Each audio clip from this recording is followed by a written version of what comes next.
Hi guys, and welcome to today's video. So today's video is a very exciting video. So today's video is going to be my top perfume picks in my entire collection. A lot of these perfumes might hold a memory. Probably about half of the ones I'm going to mention probably have a memory to them.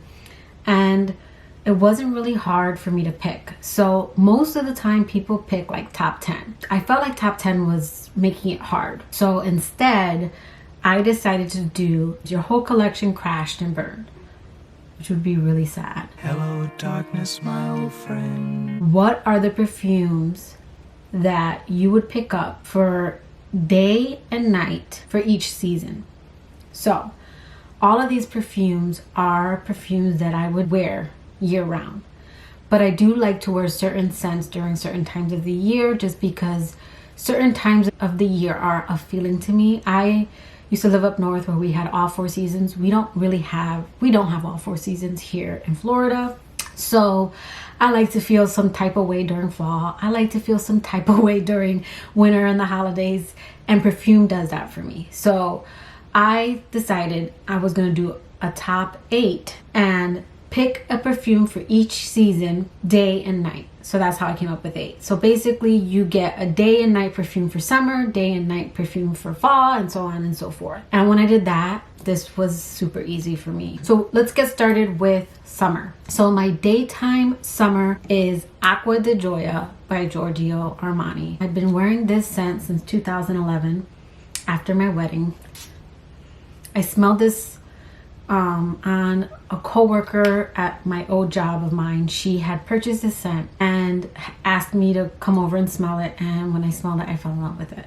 And she's like, maybe this could be your scent for your wedding. And I was like, I'll think about it, but I'm like, no, she's gonna wear that scent on my wedding day and I don't want that. So I just made note of it and I picked this up right after my wedding, and this scent became my signature scent so much that she smelled this on me and was like, oh my god, what are you wearing? She was the second person to tell me that this perfume does not smell that way on her the way it smells on me. So something about my body chemistry in this perfume is just magic. And this perfume is Eau de Parfum. All of these perfumes, with the exception of one, which I will mention, are Eau de Parfum. This perfume is just a beautiful, fresh, green aquatic scent.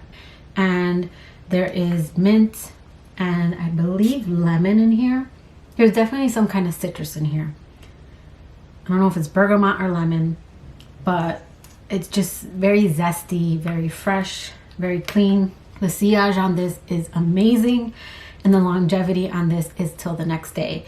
If I wear this perfume, I'm gonna wake up smelling like this perfume the next day. This perfume sticks to my skin. I had another coworker who works with me now tell me that every time he comes in, he knows if I've come in before him because I leave this scent in the stairwell. So this is also my most complimented perfume. Now that could be because it's a perfume that I've worn since 2011, but every time I wear this perfume I get compliments. Like I get at least 1 to 3 compliments when I wear this and go out. All right, and then for my summer night perfume, which might be weird to some people because you think summer, you think coconuts, you think beachy. I do like those scents, but not all the time. So it was a no-brainer for me, and that is Narciso Rodriguez for her, and this is the Eau de Toilette. So this was actually my wedding day scent. Me and my husband picked this scent out together, and this is just a very beautiful musk. There's a powderiness to this that I love. The musk in here with the amber gives it more depth, and this one's more mature. I really did enjoy this scent for my wedding day. The sillage on this is another one that's very pretty. So this is my second bottle. In between my wedding day and this one, which I picked up about a year ago, I did pick up the Eau de Parfum. That one smells very similar, but it's not as sharp as this one, and it's a little softer. But I do prefer the black bottle. I don't know if it's because I'm biased because it was my wedding scent, but yeah, this one is Narciso Rodriguez for her, and this one is my pick for summer nights. All right, now we're going into fall. This one was a little hard because again, I don't have a lot of gourmand scents that I've had for some time. So I came into my beauty room and I was looking at my collection, and then it hit me, and that is Dolce & Gabbana's The Only One. This is gourmand without being a heavy gourmand. There is coffee in here, as well as, I want to say caramel. I think there's caramel in here, but there's also like orange that just makes it bright without being too fruity, because sometimes certain fruits can give it more of a fruitiness to it, but this is not like that. Yeah, this has orange and iris, and I think it's the orange and the iris in here that give it that brightness, and then the coffee note that makes it cozy. But I do feel like this is a scent that you can wear year round. It doesn't get too cloying on my skin. It's just, this scent is gorgeous. Again, this is Dolce & Gabbana's The Only One, and this is my daytime fall pick. Okay, and then my nighttime fall pick is none other than Lancôme's La Vie Belle. This perfume is very, very popular. This is a top seller perfume, but if there's a perfume that is disliked in the perfume community, I would say it's this one, and I love it because of its patchouli. I feel like that is what sets this perfume apart from other perfumes that smell like this. It's the patchouli in here that to me makes this a favorite of mine. Patchouli is a note that I really love in perfumes, and you can smell it in this one. So while this one is sweet, there's praline in here, and I believe tonka bean, and again, this is a floral. I think what makes this more night and a very beautiful fall winter scent is the patchouli in here, and then of course the gourmand element of it with the praline and the tonka bean. But to me, the patchouli in here keeps it from being sickeningly sweet, which makes it okay to wear when it's warm, but more so for night. Like, I think this is more of a date night perfume, which is why I put it in my fall nighttime. It's also a perfume that, although it's very popular, it's not popular in Orlando, Florida. I would say more popular perfumes are like Dolce & Gabbana's Light Blue, Alien. Those are more perfumes that I smell, as well as another one that is in my list, but I don't care if a perfume is popular, especially if it's timeless. But the few times that I do smell this, which is probably like once or twice a year during the holidays, I can point this perfume out. This perfume, although there are many perfumes out there like it, to me, I know when someone is wearing La Vie Belle. All right, now we are getting down to winter. And this one is another popular scent here in Orlando and just in general.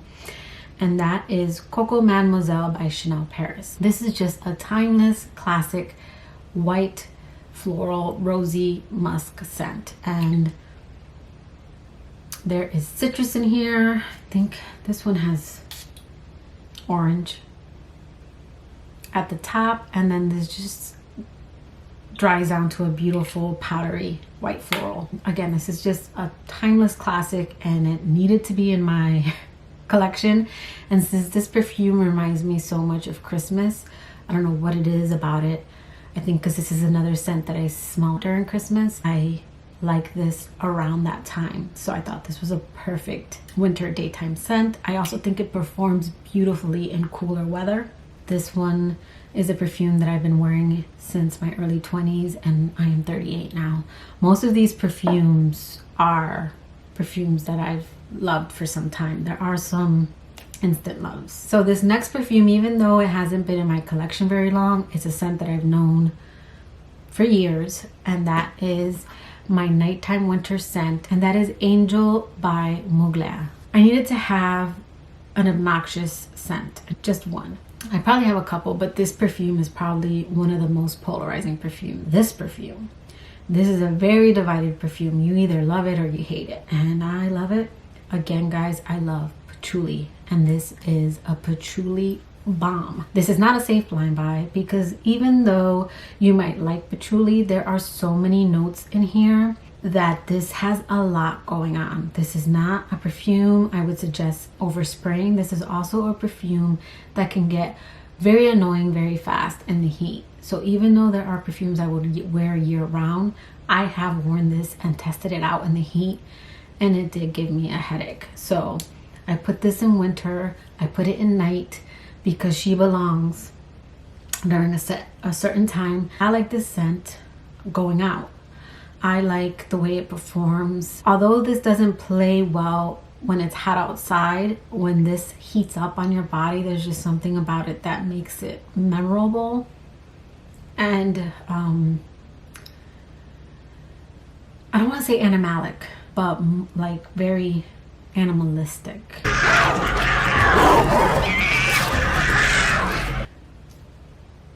That makes any sense. This is spicy, this is woody, this is a lot of things going on in this bottle. I don't pick up like all the different fruits that are in here. I mean, there's all kinds of notes in here. What I pick up a lot is like the cacao and then the patchouli, and then there's just a lot of notes that are just blended together that make this, I can't put this in a category. Like, this isn't a fruity floral to me. This isn't like a musky perfume. This is a perfume in its own class. It is 90s in a bottle. That is what this perfume is. It's 90s in a bottle, and it just takes me back to like my last year up north. Again, that's Angel, and this is my nighttime winter perfume. All right, now we're down to my last season. I think you guys already know what's going to be my top pick for spring. If you watch any of my videos, you already know that this is a favorite of mine, and that is Delina by Perfumes de Mali. And I feel like, so I wouldn't say this perfume is divided. I would say that a lot of people say it's nothing special. This is unlike anything I have in my collection. I really pick up the rhubarb in here. And I have other perfumes with rhubarb as a perfume note, but I don't know if it's the rhubarb with the lychee or what, but this perfume is very tangy. It's very fresh, green floral, in my opinion.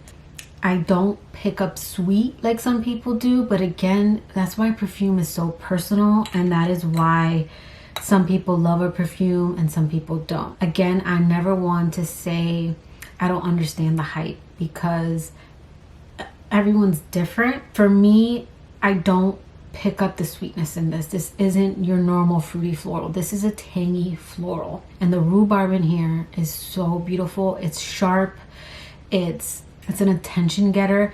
This is probably my husband's favorite perfume. These perfumes that I mentioned are other ones he enjoys, except for Angel. He's never said anything about Angel. My husband is very much, he won't give you his opinion, but once you ask for it, you've asked for it, and most likely it's gonna offend you, and then his response is gonna be like, then why'd you ask? So he's never mentioned Angel, but all these other perfumes he's mentioned. And again, this is my springtime day perfume. All right, and now we're down to my last perfume. These were in no particular order, by the way, but this is my springtime night, and that is YSL's Mon Paris. And this perfume is just a beautiful, boozy, fruity floral. And I think it's that booziness that I enjoy for nighttime. And this is another one that is a compliment getter. All these perfumes pretty much last until the next day, except for Narciso Rodriguez and Dolce & Gabbana The Only One. I would say I get a good 8 hours out of this one, and then this one I get a good 6 to 8 hours. So these are great performing perfumes, because all the other ones I've mentioned are pretty much next day perfumes. That's another thing about these perfumes. They have great sillage, great longevity, and this is no different. This is a perfume that I wake up and I smell it the next day on me. This is a great going out perfume. So this was my springtime nighttime perfume. And I do have a top 5. My top 5 are Narciso Rodriguez, Acqua de Gioia, Coco Mad, YSL's Mon Paris, and Delina. These are my 5. This is very dangerous. Don't do this at home. And then these are still favorites. They're in this list. So if you told me cut out 3 right now, these are the 3 that I would cut, and those are the 5 that I would stay with, just to have a little bit of fun. That is 8 perfumes, 2 perfumes per season, day or night. Let me know in the comments below. Do you guys agree with my list? Maybe there's some perfumes you don't like. What would you take out? What would you put in? Maybe you guys have a completely different list. Let's get the comment section going so we can talk and engage. But that will do it for today's video. I hope you liked it. If you did, please give it a thumbs up. And if you like me and haven't subscribed to my channel, I would really appreciate it if you subscribe. Click that notification bell so you know when I upload. And until next time, guys, bye.